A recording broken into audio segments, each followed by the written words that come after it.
45 million Americans still live below the poverty line, according to the government. And that number is actually staying fairly steady. In America, this means that 45 million people do not have the amount of money to comfortably live.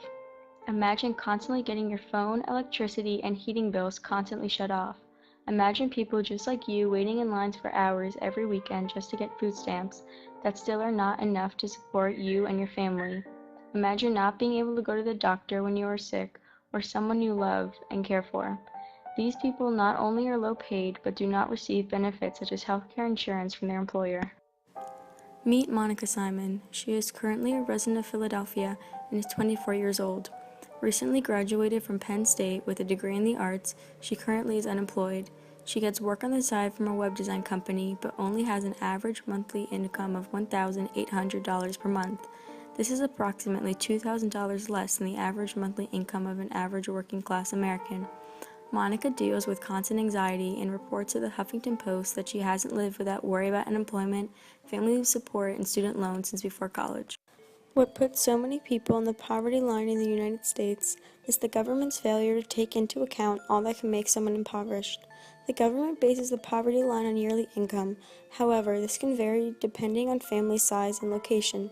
If you make above the poverty line per year, you will not receive assistance from the country. However, if you are a single mother with 4 growing children, you do not make enough to support everyone with what they need. Some programs that are most common and beneficial to families and individuals in poverty are food banks, food stamps, welfare, and during the Obama administration, Obamacare. These programs assist parents and individuals to attain basic needs, but not enough to live comfortably. You are limited to the cheapest foods that are usually not fresh and nutritious. This leads people not to perform daily tasks to the best of their ability. Obamacare is a way for people to get basic health care, since impoverished people rarely get jobs that come with any personal care benefits. Unlike most poverty stereotypes, poverty is not limited to inner city areas. There is a poverty problem in both urban, suburban, and rural areas in America. All of these people receive the same federal support. However, it benefits the people in rural areas more than urban, since there is less competition for the share of resources. This goes to show that the government handles poverty in an irrational way. The quantity of children in poverty is rising. 22% of children in America live in poverty, and 45% of children live in lower-income families. This has a negative impact on society because it increases high school dropout rates. For instance, in Philadelphia, 1 in 3 children will drop out before the time of graduation. This minimizes potential in our future leaders, all because kids cannot afford materials for education and proper nourishment. The following excerpt from a nightly news program features a family with a newborn. They live in Denver and try the best they can to start a new life growing out of poverty to prevent their son from following in their footsteps. RJ was born. Life just hit us in the face real quickly. There's times I'll make my step up, and then all of a sudden the next day I'm back down. It's been like hell trying to get us. As RJ's parents express their angst about their son having a good future, this brings to light the things people can do to step above the line.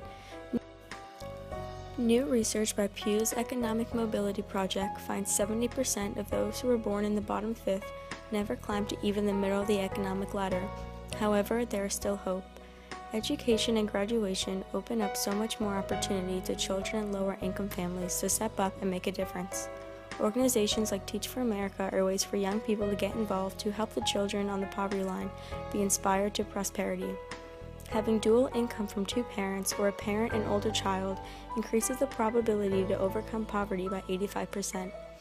Managing finances is a third way for people to make an effort to leave the bottom of poverty. Knowing what to save and what to spend adds up a lot in the long run. Although the government is avoiding the poverty line in a sense to abolish it, there is still hope. Hard work and empathy from the rest of society gives a bright future to solutions to come.